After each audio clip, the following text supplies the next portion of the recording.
Assalamu alaikum wa rahmatullahi wa barakatuhu. Dear students, welcome to the class. Class 10 की physics में आज हम लोग एक नया चैप्टर शुरू करते हैं जो कि हमारे बुक में चैप्टर नंबर 7 है, न्यूक्लियर फिजिक्स। डियर स्टूडेंट्स, हम लोग शुरू करते हैं न्यूक्लियर फिजिक्स। और जो न्यूक्लियर फिजिक्स का जो चैप्टर है बहुत इंपॉर्टेंट चैप्टर है। और इस चैप्टर के अंदर बेसिकली हम लोग क्या क्या चीज पढ़ने वाले हैं ये सारे मैंने बोर्ड पे लिखे हैं। ये जो टॉपिक्स है ये इस चैप्टर के कंप्लीट टॉपिक्स है जो इस चैप्टर में हम लोग डिस्कस करते हैं। डियर स्टूडेंट्स, इससे पहले हम लोगों ने डिस्कस किया था इलेक्ट्रोमैग्नेटिज्म के ऊपर। चैप्टर नंबर 6 में हम लोगों ने डिस्कस किया इलेक्ट्रोमैग्नेटिज्म और वहां पे मुख्तलिफ टॉपिक्स हम लोगों ने कवर किए हैं। और इस चैप्टर में न्यूक्लियर फिजिक्स में जो हम लोग पढ़ते हैं वो ये टॉपिक्स हम लोग पढ़ते हैं। और डियर स्टूडेंट्स, मैंने इसलिए बोर्ड पे ये सारे पॉइंट्स लिखे हैं कि हम लोग बेसिकली चैप्टर के पहले ही दिन में अपने जहन में ये बिठाते हैं कि हम लोगों ने इस चैप्टर में ये चीजें सीखने वाले हैं। इन सब टॉपिक्स के लिए फिर हम लोगों ने अपने आप को रेडी करना है, अपने आप को तैयार करना है कि इस टॉपिक में मैंने ये चीजें सीखने हैं। सो हर टॉपिक भी इंशाल्लाह मैं एक लेक्चर बनाऊंगा, सबके ऊपर एक एक लेक्चर बनाऊंगा, जो लेक्चर है इंशाल्लाह बनाऊंगा सारे टॉपिक्स के ऊपर। सो वन बाय वन इंशाल्लाह अपलोड करते रहेंगे। सो आज जो हम लोग डिस्कस करते हैं न्यूक्लियर फिजिक्स का इंट्रोडक्शन करते हैं कि न्यूक्लियर फिजिक्स होता क्या है, और साथ साथ ये जो स्ट्रक्चर ऑफ एन एटम है ये भी डिस्कस करते हैं। सो आते हैं स्टूडेंट्स, हम लोग देखते हैं कि इस चैप्टर के अंदर बेसिकली हम लोग क्या क्या चीज स्टडी करने वाले हैं, क्या क्या चीज पढ़ने वाले हैं। सबसे पहले हम लोग स्टडी करते हैं स्ट्रक्चर ऑफ एन एटम। इस चैप्टर में जो हमारा पहला टॉपिक है जो इस वीडियो में हम लोग इस लेक्चर में क्लियर भी करते हैं, that is structure of an atom, यानी एक एटम का स्ट्रक्चर हम लोग स्टडी करते हैं। नेक्स्ट हम लोग स्टडी करते हैं natural radio activity. Natural radio activity का टॉपिक डिस्कस करते हैं और इसी टॉपिक में हम लोग डिस्कस करते हैं alpha, beta and gamma rays. Third जो हम लोग डिस्कस करते हैं दैट इज हाफ लाइफ। और इसी टॉपिक के अंदर हम लोग स्टेबल एंड अनस्टेबल न्यूक्लियाई या न्यूक्लियस के बारे में भी डिस्कस करते हैं कि स्टेबल न्यूक्लियस कौन से होते हैं एंड अनस्टेबल न्यूक्लियस कौन से होते हैं। और इसके बाद फिर हम लोग स्टूडेंट्स डिस्कस करते हैं यूजेस ऑफ रेडियो आइसोटोप्स, के रेडियो आइसोटोप्स क्या होते हैं और इनकी यूजेस क्या होते हैं, कहाँ कहाँ पे हम लोग इसको यूज करते हैं। इसके बाद फिर हम लोग पढ़ते हैं आइंस्टाइन्स मास एनर्जी इक्वेशन, यानी E is equal to mc square, ये डिस्कस करते हैं कि क्या होता है। और फिर इसके बाद स्टूडेंट्स पढ़ते हैं न्यूक्लियर फिजन एंड फ्यूजन के ऊपर, जिसमें हम लोग पढ़ते हैं फिशन रिएक्शन और फ्यूजन रिएक्शन। और इसमें हम लोग फिर लास्ट में पढ़ते हैं रेडिएशन हजार्ड्स, यानी अल्फा बीटा जो गामा रेज है, जो रेडिएशन है, इसके हजार्ड्स क्या होते हैं, खतरा। और इसी के साथ साथ हम लोग इसके प्रिकॉशंस भी डिस्कस करते हैं कि प्रिकॉशंस मतलब एहतियाती तदाबीर भी डिस्कस करते हैं। सो ये सारे जो टॉपिक्स है ये डे स्टूडेंट्स हम लोग इस चैप्टर के अंदर डिस्कस करते हैं। सो आज जो हम लोग डिस्कस करते हैं that is structure of an atom. So आप लोग अपने आप को तैयार करें, अपने आप को रेडी करें इन टॉपिक्स के लिए। ये सारे इंशाल्लाह हम लोग वन बाय वन डिस्कस करते हैं। सो अभी हम लोग डिस्कस करते हैं स्ट्रक्चर ऑफ एन एटम के ऊपर कि एटम का स्ट्रक्चर क्या है। सबसे पहले मैं आप लोगों को बताऊंगा न्यूक्लियर फिजिक्स के ऊपर, व्हाट इज न्यूक्लियर फिजिक्स, यानी न्यूक्लियर फिजिक्स का हम लोग इंट्रोडक्शन करते हैं कि न्यूक्लियर फिजिक्स होता क्या है। डियर स्टूडेंट्स, ये जो न्यूक्लियर वर्ड है ये हमेशा टच है, ये हमेशा रिलेशन रखता है किसके साथ, न्यूक्लियस के साथ। यानी ये हमेशा जो है इशारा करता है न्यूक्लियस को। जिधर भी आप न्यूक्लियर का लफ्ज सुनता है तो न्यूक्लियर लफ्ज का मतलब है न्यूक्लियस। फिजिक्स तो आप जानते हैं फिजिक्स। सो न्यूक्लियर फिजिक्स का मतलब ये है it is a branch of physics in which we study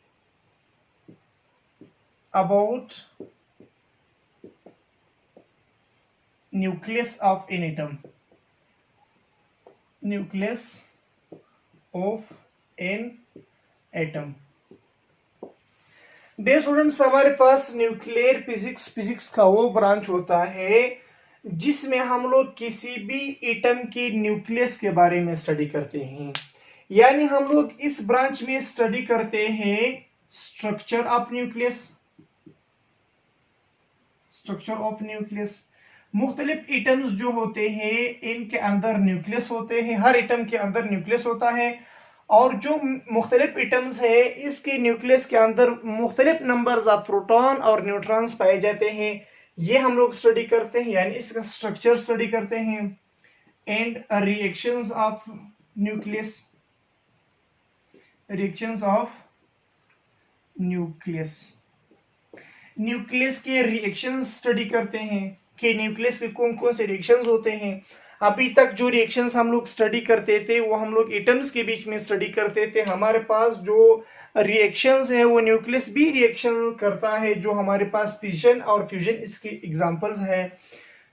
reactions पढ़ते हैं न्यूक्लियस के इसी ब्रांच में, और साथ साथ हम लोग डे स्टूडेंट स्टडी करता है इस ब्रांच के अंदर एनर्जी obtained from न्यूक्लियस। और न्यूक्लियस से जो एनर्जी हम लोग ऑब्टेन करता है फिशन रिएक्शन की रिजल्ट में या फ्यूजन रिएक्शन की रिजल्ट में, जो एनर्जी ऑब्टेन होता है उस एनर्जी का स्टडी भी हम लोग कहाँ पे करते हैं, न्यूक्लियर फिजिक्स में करते हैं। सो स्टूडेंट्स, मैं आप लोगों को बताऊंगा कि जो न्यूक्लियर फिजिक्स है इसमें हम लोग सिर्फ और सिर्फ एटम का जो न्यूक्लियस है इस न्यूक्लियस के बारे में स्टडी करते हैं। यानी यहाँ पे जो शेल्स हैं और शेल्स के अंदर जो इलेक्ट्रॉन्स है ये हम लोग इस ब्रांच में स्टडी नहीं करते हैं। ये न्यूक्लियर शेल्स और इलेक्ट्रॉन्स ये इस ब्रांच के अंदर स्टडी नहीं करते हैं हम लोग, इसको न वो यहाँ पे स्टडी किया जाता है। इस ब्रांच में सिर्फ और सिर्फ हम लोग स्टडी करते हैं न्यूक्लियस का, कि न्यूक्लियस क्या है और न्यूक्लियस के अंदर जो प्रोटॉन है जो न्यूट्रॉन है उसकी स्टडी भी हम लोग यहाँ पे करते हैं। और साथ साथ जो न्यूक्लियस है इसका जो स्ट्रक्चर है इसके ऊपर डिस्कस करते हैं इस ब्रांच में, और न्यूक्लियस के जो रिएक्शंस है इसके ऊपर डिस्कस करते हैं इसी ब्रांच में। और न्यूक्लियस जो न्यूक्लियर रिएक्शंस है, न्यूक्लियर रिएक्शंस के रिजल्ट में जो एनर्जी हम लोग ऑब्टेन करते हैं उस चीज के बारे में हम लोग इस ब्रांच में स्टडी करते हैं। वंस अगेन मैं एक बात आप लोगों को बता रहा हूं डियर स्टूडेंट्स, आप लोग इस बात को ज़हन में रखें कि जो हमारे पास न्यूक्लियर फिजिक्स है, न्यूक्लियर फिजिक्स के अंदर हम लोग इलेक्ट्रॉन और शेल्स के बारे में डिस्कस नहीं करते हैं। न्यूक्लियर फिजिक्स का रिलेशन है न्यूक्लियस के साथ। In this branch just we are going to study about the nucleus, not the complete atoms, not the orbits, shells and electrons. इन चीजों के बारे में स्टडी हम लोग यहाँ पे नहीं करते हैं डियर स्टूडेंट्स। पहले ये बात आप ज़हन में रखें कि न्यूक्लियर फिजिक्स में स्टडी किया जाता है सिर्फ न्यूक्लियस का, किस तरह न्यूक्लियस का स्ट्रक्चर पढ़ते हैं, रिएक्शंस पढ़ते हैं, और न्यूक्लियस से जो एनर्जी हम लोग ऑब्टेन करते हैं वो हम लोग यहाँ पे मतलब स्टडी करते हैं। सो ये तो न्यूक्लियर फिजिक्स का इंट्रोडक्शन हो गया। अभी आते हैं अपने टॉपिक की तरफ जो कि हमारे पास है स्ट्रक्चर ऑफ एन एटम। देखो स्टूडेंट, सबसे पहले आप लोगों ने बेसिक क्लासेस में डिस्कस किया होगा 9th में कि हमारे पास एटम क्या होता है। 9th में आप लोगों ने स्टडी किया है केमिस्ट्री में व्हाट इज एटम, एटम क्या होता है। वहां पे हम लोगों ने स्टडी किया कि एटम जो है वो स्मॉलेस्ट पार्टिकल है किसी भी एलिमेंट का। Atom is the smallest particle of an element. जो भी एलिमेंट हम लोग उठाते हैं उस एलिमेंट का जो सबसे स्मॉलेस्ट पार्टिकल है उसको हम लोग क्या कहते हैं, एटम कहते हैं। और डे स्टूडेंट्स, जो हमारे पास एटम है आप ये भी जानते हैं कि एटम हैज 2 पार्ट्स। एटम के 2 हिस्से होते हैं। कौन से 2 हिस्से होते हैं? एटम के एक हिस्से का नाम है न्यूक्लियस, एटम के न्यूक्लियस होता है। एटम के दूसरे हिस्से का नाम है डियर स्टूडेंट्स ऑर्बिट्स, या जिसको हम लोग शेल्स भी कहते हैं, ऑर्बिट्स, और we can say to this shells also. अगर मैं यहाँ पे एक एटम लिखो तो हमारे पास एटम हम लोग इस तरह डिफाइन करते हैं, इस तरह लिखते हैं इसका स्ट्रक्चर। ये जो बीच वाला पोर्शन है ये हमारे पास इसका न्यूक्लियस कहलाता है, जिसके अंदर पहले ये नहीं डिस्कस करते कि इसके अंदर क्या क्या होते हैं। ये जो न्यूक्लियस के आसपास जो मैंने बनाए हैं इसको हम लोग क्या कहते हैं, ऑर्बिट्स कहते हैं। I will change the colour so then you will get it very easy. मैं यहाँ पे एक एटम का स्ट्रक्चर बनाता हूं। एक एटम है, ये जो दरमियान वाला पोर्शन है इसको न्यूक्लियस कहते हैं। आप लोगों ने स्टडी किया है, सिर्फ मैं आप लोगों को रिवाइज करवाता हूं।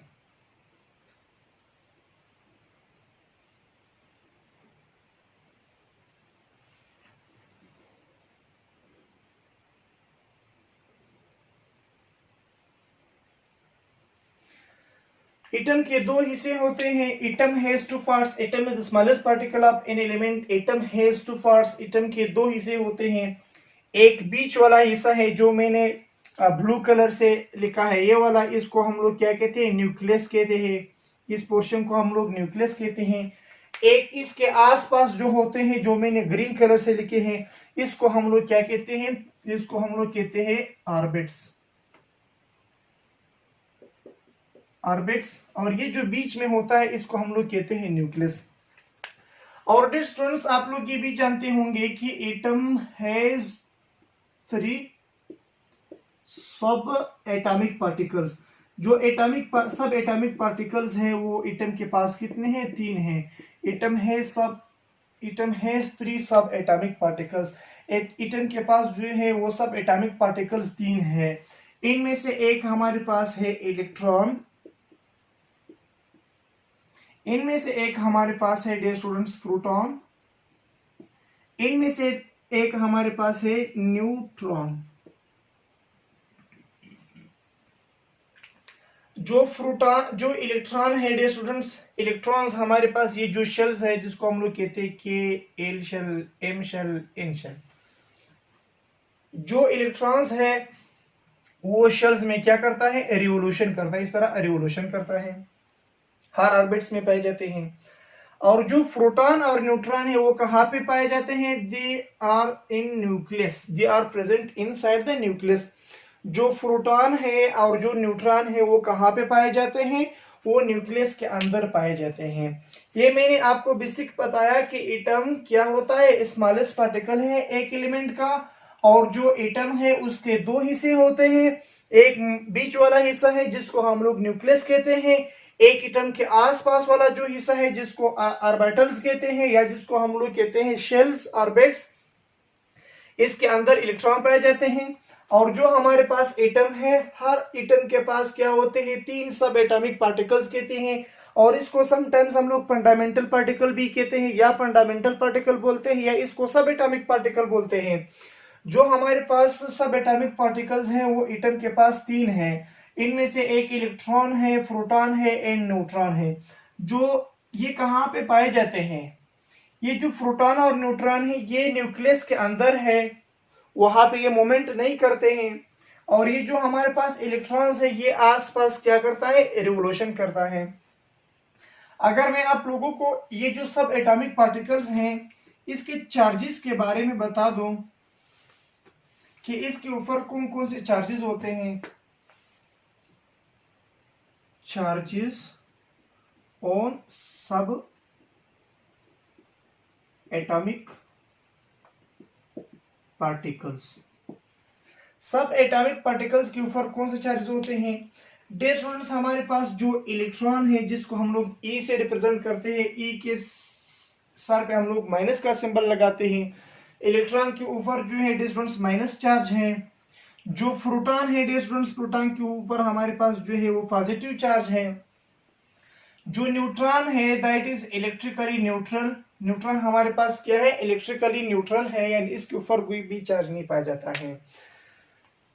डियर स्टूडेंट्स, हमारे पास जो चार्ज है वो इन दोनों के ऊपर सेम है, यानी चार्ज की जितने भी अमाउंट प्रेजेंट है एक इलेक्ट्रॉन के ऊपर या एक प्रोटॉन के ऊपर, वो मैग्नीट्यूड में सेम है, लेकिन सिंबॉलिकली जो है वो डिफरेंट है। जो चार्ज इलेक्ट्रॉन के ऊपर है इसके साथ हम लोग माइनस का सिंबल लगाते हैं। जो चार्ज प्रोटॉन के ऊपर इसके साथ हम लोग पॉजिटिव का सिंबल लगाते हैं। फॉर एग्जांपल एक इलेक्ट्रॉन के ऊपर कितना चार्ज है? 1.67 मल्टीप्लाई बाई 10 की पावर -19 कूलम चार्ज है।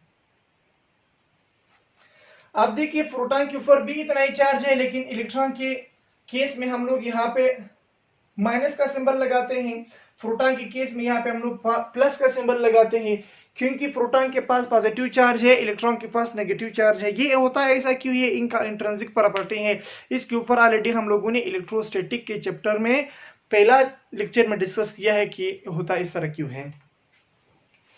सो डियर स्टूडेंट्स, अगर हम लोग इनके मासेस की बात करते हैं, जो सब एटॉमिक पार्टिकल्स हैं, जो इलेक्ट्रॉन है, जो प्रोटॉन है, जो न्यूट्रॉन है। जो प्रोटॉन और न्यूट्रॉन है ये ऑलमोस्ट मास में तकरीबन इक्वल है। जो मास ऑफ प्रोटॉन है that is almost equal to the mass of neutron, but जो इलेक्ट्रॉन है that is very very light particle. जो इलेक्ट्रॉन है इनका मास इन दोनों से बहुत कम होता है। तकरीबन एक जो प्रोटॉन है, एक प्रोटॉन का मास इलेक्ट्रॉन से तकरीबन 32 टाइम्स ग्रेटर है। मैं आपको यहाँ पे अभी आपको समझा रहा हूँ डियर स्टूडेंट्स, यहाँ पे लिखता हूँ। जो मास ऑफ प्रोटॉन है, ये इनकी मासेस का हम लोग, एमपी का मतलब मास ऑफ प्रोटॉन। जो प्रोटॉन का मास है that is almost 1.67 multiply by 10 की पावर -27 kg है। इसी तरह जो हमारे पास मास ऑफ न्यूट्रॉन है that is almost equal to the mass of proton. जो हमारे पास न्यूट्रॉन का मास है वो तो प्रोटॉन की इक्वल है ऑलमोस्ट। ये दोनों मास में ऑलमोस्ट क्या है, इक्वल है। जब हम लोग बात करते हैं mass of electron they students, electron बहुत लाइट पार्टिकल है। इसका मास 9.1 मल्टीप्लाई बाई 10 की पावर -31 kg, जो कि बहुत ही कम मास है। मैंने आपको बताया कि जो हमारे पास प्रोटॉन है, अब प्रोटॉन यानी मतलब एक proton, a proton is 1832 times greater than an electron। एक प्रोटॉन हमारे पास जो है वो 1832 टाइम्स ग्रेटर है एक इलेक्ट्रॉन से। यानी कहने का मतलब ये है, अगर आप एक तराजू लेते हैं, इस तराजू के एक साइड में जब आप एक प्रोटॉन रखते हैं तो दूसरी साइड में आपने बैलेंस इक्वल करने के लिए 1832 या 1836 इलेक्ट्रॉन यहाँ पे रखने होंगे। अगर आप 1832 या 1836 इलेक्ट्रॉन दूसरी साइड पे रखते हैं तो एक प्रोटॉन जो है ये इसके साथ क्या हो जाता है, इक्वल हो जाता है। I hope you may understood this point. So इसी तरह न्यूट्रॉन भी इसके साथ, न्यूट्रॉन और प्रोटॉन की मास मैंने आपको बताया कि इक्वल है। आप इस तरह भी कह सकते हैं कि neutron is greater, a neutron is 1832 times greater than an electron। Proton भी कह सकते हैं और न्यूट्रॉन भी आप कह सकते हैं। So this is the basic जो पॉइंट्स है एटम के बारे में, वो मैंने आपको बताया कि एटम स्मॉलेस्ट पार्टिकल है किसी भी एलिमेंट का, और एटम का जो होता है दो एटम है, टू पार्ट्स। एटम के दो हिस्से, एक न्यूक्लियस है और ऑर्बिट्स है, और 3 सब एटॉमिक पार्टिकल्स है, इलेक्ट्रॉन, प्रोटॉन, न्यूट्रॉन। इलेक्ट्रॉन के ऊपर नेगेटिव चार्ज, प्रोटॉन के ऊपर पॉजिटिव चार्ज, न्यूट्रॉन जो है वो हमारे पास इलेक्ट्रिकल न्यूट्रॉन है। जो प्रोटॉन न्यूट्रॉन है वो न्यूक्लियस में रहते हैं, जो इलेक्ट्रॉन है वो ऑर्बिट्स में रिवोल्यूशन करता है। इनके अगर हम लोग इन सब एटॉमिक पार्टिकल्स की मासेस के ऊपर डिस्कस करते हैं तो इनकी जो सबसे लाइट वाला मास है वो इलेक्ट्रॉन का है, जो न होने के बराबर है 9.1 मल्टीप्लाई बाई 10 पावर -31 kg है। जो प्रोटॉन न्यूट्रॉन है they are almost equal in masses, वो मासेस में तकरीबन इक्वल है, लेकिन एक प्रोटॉन का मास कितना है, 1.67 मल्टीप्लाई बाई 10 की पावर -27 kg। सो स्टूडेंट्स, एक दो और टर्म्स डिस्कस करते हैं जो कि बहुत इंपॉर्टेंट है। आप लोग please pass the video and note this all points, इन सब पॉइंट्स को नोट करें, और बहुत ही इंपॉर्टेंट है ये लेक्चर। लेक्चर इसलिए इंपॉर्टेंट है क्योंकि डे स्टूडेंट्स फिर आगे अगले जो टॉपिक्स हम लोग डिस्कस करते हैं, सब टॉपिक्स का जो है इस टॉपिक के साथ कुछ रिश्ता है, रिलेशन है। सो स्टूडेंट्स, वन हम लोग डिस्कस करते हैं एटॉमिक नंबर। आप लोगों ने सुना होगा 9th की केमिस्ट्री में पहले चैप्टर में एटॉमिक नंबर। एक हम लोग डिस्कस करते हैं एटॉमिक मास, या सिर्फ हम लोग लिखते हैं mass number. atomic number is represented by capital A and we are representing the atomic number by capital Z and we are representing the mass number by capital A। So अब देखिए dear students, atomic number क्या होता है। Atomic number simple words में हम लोग कहते हैं, ज्यादा डिस्कशन नहीं करते हैं। अगर आप लोग फिर भी ज्यादा डिस्कस करना चाहते हैं तो आप चैनल पे जाके देख सकते हैं, क्लास 9 केमिस्ट्री में मैंने इन चीजों को जो है एक्सप्लेन किया है डिटेल से वहां पे। एटॉमिक नंबर का मतलब है simply number of proton present in the nucleus of n element. In the nucleus of n atom of n element, in the nucleus of n atom of n element, किसी भी element के nucleus के अंदर जितने proton हैं, सिर्फ proton की number को हम लोग कहते हैं atomic number. Number of protons, देखो स्टूडेंट्स, एक एटम जब आप उठाते हैं, एक एटम की न्यूक्लियस के अंदर जितने प्रोटॉन्स है, सिंपल वर्ड्स में हम लोग इसको एटॉमिक नंबर कहते हैं। फॉर एग्जांपल, अगर आप एक एटम उठाए, इसके अंदर, इसके न्यूक्लियस के अंदर फॉर एग्जांपल आपके पास 8 प्रोटॉन हो, तो इसका मतलब इसका एटॉमिक नंबर कितना हुआ? 8 हुआ। अगर 6 है तो इसका मतलब है इसका एटॉमिक नंबर कितना है? वो 6 है।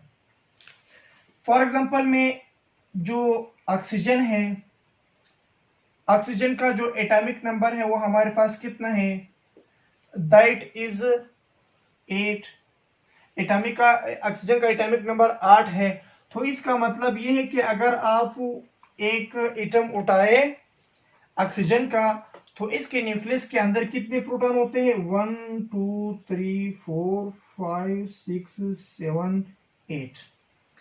तो इसके न्यूक्लियस के अंदर कितने प्रोटॉन है? 8 प्रोटॉन है डियर स्टूडेंट्स।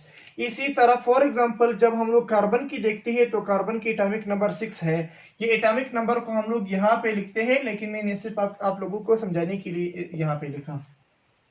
इसका एटॉमिक नंबर 6 है, तो इसका मतलब ये कि अगर आप कार्बन का एटम उठाए, तो कार्बन के एटम का जो न्यूक्लियस है, इसके अंदर कितने प्रोटॉन है? 6 प्रोटॉन है।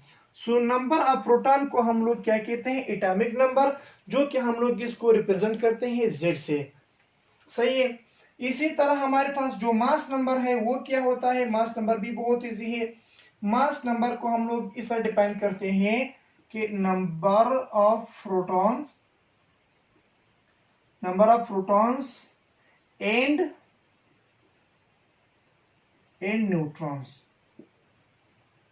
Number of protons and neutrons present in the nucleus of an atom of an element. ये बाकी सेंटेंस आप यहां से कॉपी करें। मास नंबर क्या होता है? जिसको हम लोग एटॉमिक मास नंबर भी कहते हैं, जिसको हम लोग कैपिटल ए से रिप्रेजेंट करते हैं। एटॉमिक मास नंबर या mass number is the number of protons and neutrons. अब देखिए, यहाँ पे एटॉमिक नंबर में हम लोग सिर्फ क्या चीज डिस्कस करते थे? क्या चीज? प्रोटॉन। यहाँ पे जो प्रोटॉन और न्यूट्रॉन, यानी प्रोटॉन और न्यूट्रॉन की मजमूई तादाद को हम लोग कहते हैं मास नंबर। किसी भी एलिमेंट के न्यूक्लियस के अंदर प्रोटॉन और न्यूट्रॉन्स की मजमूई तादाद को हम लोग क्या कहते हैं? मास नंबर कहते हैं। एक बात मैं आप लोगों को और भी बताता हूं डियर स्टूडेंट्स, हमारे पास जो एटम्स है, ऑलमोस्ट जब आप किसी भी एलिमेंट के एटम उठाते हैं, उसमें नंबर ऑफ इलेक्ट्रॉन, प्रोटॉन और न्यूट्रॉन वो ऑलमोस्ट क्या होता है? इक्वल होता है। सही है स्टूडेंट्स। एक और बात भी बताता हूं जो मैं भूल चुका था, मैंने पहले बताना था लेकिन अभी बता रहा हूं, सॉरी मैं भूल चुका था। वो बात यह कि हमारे पास जो एटम है, एटम के न्यूक्लियस में पॉजिटिव चार्ज है और ऑर्बिट्स में नेगेटिव चार्ज है। जो कंप्लीट एटम है दैट इज न्यूट्रल। यहाँ पे जो पॉजिटिव नेगेटिव है एक दूसरे के इफेक्ट को एक कैंसल आउट करेगा, तो हमारे पास एक कंप्लीट एटम क्या हो जाएगा? न्यूट्रल हो जाएगा। न्यूक्लियस के ऊपर इसलिए पॉजिटिव चार्ज है क्योंकि न्यूक्लियस के अंदर प्रोटॉन पाए जाते हैं, प्रोटॉन के ऊपर पॉजिटिव चार्ज है, तो इसलिए इसके ऊपर पॉजिटिव चार्ज है। जो ऑर्बिट्स है, ऑर्बिट्स के ऊपर नेगेटिव चार्ज इसलिए है क्योंकि ऑर्बिट्स के अंदर क्या चीज है? इलेक्ट्रॉन्स है, इलेक्ट्रॉन्स के साथ नेगेटिव चार्ज है, तो इसलिए डियर स्टूडेंट्स ऑर्बिट्स के साथ क्या चीज है? नेगेटिव चार्ज है। जो न्यूक्लियस का पॉजिटिव चार्ज है, जो ऑर्बिट्स का पॉजिटिव है और जो ऑर्बिट्स का नेगेटिव चार्ज है, ये एक दूसरे के इफेक्ट को कैंसल आउट करेगा। हमारे पास जो कंप्लीट एटम है दैट इज न्यूट्रल। सही है। अभी देखिए, मैं आप लोगों को एक एग्जांपल देता हूं। फॉर एग्जांपल हमारे पास जो कार्बन है, कार्बन का एटॉमिक नंबर 6 है और जो इसका मास नंबर है वो 12 है। डियर स्टूडेंट्स, जब हम लोग एक एलिमेंट को उठाते हैं, फॉर एग्जांपल ये एक हमारे पास एक एलिमेंट है, तो एटॉमिक नंबर हम लोग यहाँ पे लिखते हैं और मास नंबर को हम लोग यहाँ पे लिखते हैं। सही है, एटॉमिक नंबर और मास नंबर ऊपर लिखते हैं, जैसे यहाँ एटॉमिक नंबर नीचे लिखते हैं। तो इसका मतलब ये है कि अगर मैं यहाँ पे कार्बन का एक एटम ड्रा करूँ, ये इसका न्यूक्लियस है, ये ऑर्बिट है, न्यूक्लियस में थोड़ा आप बड़ा बनाया। इसका मतलब क्या है कि कार्बन का एटॉमिक नंबर जो है, मास नंबर जो वो 12 है। इट मींस दैट इसके अंदर जो है 1 neutron, 2 neutron, 3 neutron, 4 neutron, 5 neutron, 6 neutron और 1 प्रोटॉन, 2 प्रोटॉन, 3 प्रोटॉन, 4, 5, 6। तो इसका मतलब यह है कि कार्बन का एक एटम जब आप उठाते हैं, इसके न्यूक्लियस के अंदर 6 प्रोटॉन है और 6 न्यूट्रॉन है। क्योंकि मैंने आपको बताया कि नंबर ऑफ प्रोटॉन और न्यूट्रॉन, यानी प्रोटॉन और न्यूट्रॉन की मजमूई तादाद को हम लोग मास नंबर कहते हैं। मजमूई का मतलब है इन दोनों को गेदरली, इन दोनों को मतलब एक साथ हम लोग क्या कहते हैं, मास नंबर कहते हैं। यानी इसका मतलब यह है कि जो कार्बन है, कार्बन के एक एटम के अंदर 6 प्रोटॉन है और 6 न्यूट्रॉन है। इसी तरह जब हम लोग डिस्कस करते हैं ऑक्सीजन की, बहुत सारे एग्जांपल हो सकते हैं, मैं सिर्फ आप लोगों को शॉर्टली समझा रहा हूं। ऑक्सीजन का एटॉमिक नंबर 8 है और मास नंबर इसका 16 है। इसका मतलब ये है डियर स्टूडेंट्स कि अगर आप ऑक्सीजन का एक एटम ड्रा करें, फॉर एग्जांपल ये न्यूक्लियस है, ये ऑर्बिट्स है, तो यहाँ पे जो प्रोटॉन है तकरीबन 1 2 3 4 5 6 7 8 प्रोटॉन है, 8 न्यूट्रॉन है, 1 2 3 4 5 6 7 8। अब देखिए इसका मतलब ये है कि ऑक्सीजन का एटॉमिक नंबर 8 है। एटॉमिक नंबर का मतलब है नंबर ऑफ प्रोटॉन, यानी इसके अंदर कितने प्रोटॉन है, न्यूक्लियस के अंदर 8 प्रोटॉन है। मास नंबर का मतलब क्या है, number of proton and neutron, कि इसके अंदर न्यूट्रॉन कितने हैं, 8 न्यूट्रॉन है, 1 2 3 4 5 6 7 8। मैंने अभी आप लोगों को एक बात बताया कि हमारे पास जो एटम है, एटम के जो नंबर ऑफ प्रोटॉन है और जो नंबर ऑफ न्यूट्रॉन इलेक्ट्रॉन, ये ऑलमोस्ट इक्वल होता है। हमारे पास ऐसे एलिमेंट्स भी हैं कि जिनके जो एटम्स है, इसके अंदर प्रोटॉन की नंबर तो सेम है लेकिन प्रोटॉन की नंबर डिफरेंट है। वंस अगेन सुन ले स्टूडेंट्स, ऐसे एटम्स भी है एक एलिमेंट के जिसका जो न्यूक्लियस है, इसमें नंबर ऑफ प्रोटॉन सेम है लेकिन नंबर ऑफ न्यूट्रॉन हमारे पास क्या होते हैं, डिफरेंट होते हैं। तो ये हमारे पास एक अदर कंसेप्ट है जिसको हम लोग, आप इस पॉइंट्स को नोट करें, हम लोग यहाँ पे समझाते हैं। अब देखिए इसमें आप देखिए नंबर ऑफ प्रोटॉन और न्यूट्रॉन इक्वल है, यहाँ पे भी प्रोटॉन और न्यूट्रॉन की नंबर इक्वल है। ऐसे एलिमेंट्स हमारे पास भी है कि जिसके अंदर प्रोटॉन न्यूट्रॉन की नंबर इक्वल नहीं होते हैं, उसको हम लोग क्या कहते हैं, you please note this points.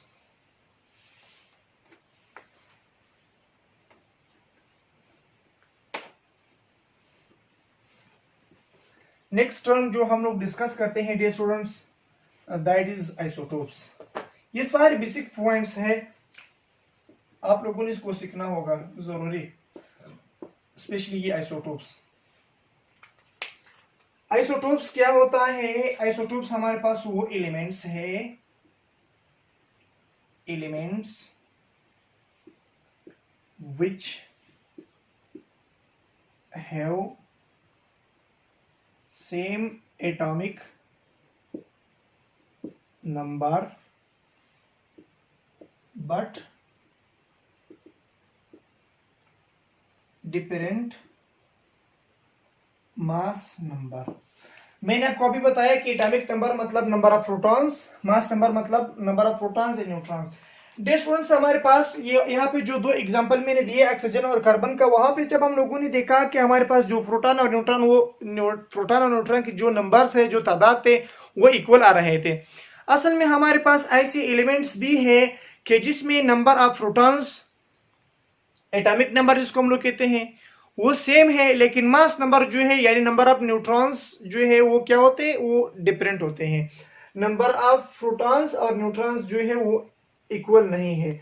हम लोग डिस्कस करते हैं आइसोटोप्स के, जैसे फॉर एग्जांपल हमारे पास कार्बन के आइसोटोप्स हम लोग लेते हैं, जैसे C612, C613, C614। क्या मतलब है इसका स्टूडेंट्स? मैंने आपको बताया कि यहाँ पे जो नीचे ये एटॉमिक नंबर का मतलब है नंबर ऑफ प्रोटॉन, जो ऊपर हम लोग लिखते हैं उसका मतलब है नंबर ऑफ न्यूट्रॉन।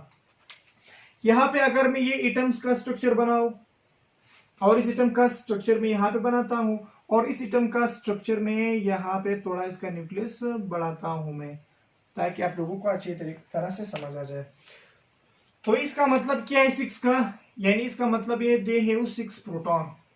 और इसका मतलब है जो प्रोटॉन है, पहले आइसोटोप्स की मैं बात करता हूं कि ये जो कार्बन 12 है इसके पास प्रोटॉन भी 6 है और इसके पास जो न्यूट्रॉन है वो भी कितने हैं? 6 है। 6 को जब हम लोग प्लस करते हैं 6 + 6 वो हमारे पास 12 आ जाता है। यानी आप देखिए 1 proton, 2 proton, 3 proton, 4 proton, 5 proton, 6 proton. यानी इसके अंदर कितने प्रोटॉन है? 6 प्रोटॉन है। लेकिन न्यूट्रॉन कितने? वो भी 6 है। 1 न्यूट्रॉन, 2 न्यूट्रॉन, 3 4 5 6 न्यूट्रॉन है। लेकिन यहाँ पे इस केस का मतलब क्या है? इसका मतलब ये एटॉमिक नंबर, एटॉमिक मतलब नंबर ऑफ प्रोटॉन, इसका मतलब है यहाँ पे प्रोटॉन कितने हैं? 6 हैं। और मास नंबर का मतलब है number of proton and neutron. तो यहाँ पे मतलब ये हुआ कि यहाँ पे प्रोटॉन कितना है? 7 न्यूट्रॉन है, सॉरी न्यूट्रॉन। तो जब आप 6 को प्लस करते हैं 7 के साथ तो आपके पास 13 बन जाता है। सो इसका मतलब ये कि कार्बन का जो ये वाला आइटम है इसके साथ 6 प्रोटॉन है, लेकिन न्यूट्रॉन कितने हैं? 7 न्यूट्रॉन है। आप देखिए 1 न्यूट्रॉन, 2 3 4 5 6 7। प्रोटॉन कितने हैं? प्रोटॉन वही जो है हमारे पास 6 है। 1 प्रोटॉन, 2 3 4 5 6 जो है एटॉमिक नंबर का मतलब है नंबर ऑफ प्रोटॉन। प्रोटॉन हमारे पास इसके अंदर 6 है और जो न्यूट्रॉन है दैट इज 7। सही, यानी इसमें जो नंबर ऑफ प्रोटॉन और नंबर ऑफ न्यूट्रॉन है, न्यूट्रॉन और प्रोटॉन के नंबर इक्वल नहीं है। यहाँ पे आप देखिए इस केस का मतलब क्या है? ये जो नीचे हम लोग लिखते हैं इसका मतलब है एटॉमिक नंबर, एटॉमिक नंबर का मतलब है नंबर ऑफ प्रोटॉन, तो यहाँ पे 6 प्रोटॉन है। यहाँ पे जो ऊपर हम लोग लिखते हैं that is mass number, mass number का मतलब है number of proton and neutron. Proton तो हमारे पास 6 है, लेकिन न्यूट्रॉन हमारे पास यहाँ पे कितने हैं? 8 है। यानी ये वाला जो कार्बन है इसका मतलब है यहाँ पे जो प्रोटॉन पाए जाते हैं वो कितने हैं? 6 प्रोटॉन है। 1 2 3 4 5 6। लेकिन यहाँ पे जो न्यूट्रॉन पाए जाते हैं वो कितने? 8 है। 1 2 3 4 5 6 7 8। सो स्टूडेंट्स, ऐसे एलिमेंट्स कि जिसका एटॉमिक नंबर सेम हो, विच है सेम एटॉमिक नंबर। आप देखिए यहाँ पे भी एटॉमिक नंबर 6 है, यहाँ पे भी एटॉमिक नंबर 6 है, यहाँ पे भी एटॉमिक नंबर 6 है, बट डिफरेंट मास नंबर, जिसका मास नंबर क्या हो? डिफरेंट हो, इधर 12 है, इधर 13 है, इधर 14 है। इसी तरह जब हम लोग हाइड्रोजन की बात करते हैं H1 H1 H12 H13, hydrogen है ड्यूटेरियम, जो हमारे पास ये ड्यूटेरियम है, ये हमारे पास ट्रिटियम है, ये हाइड्रोजन के आइसोटोप्स है।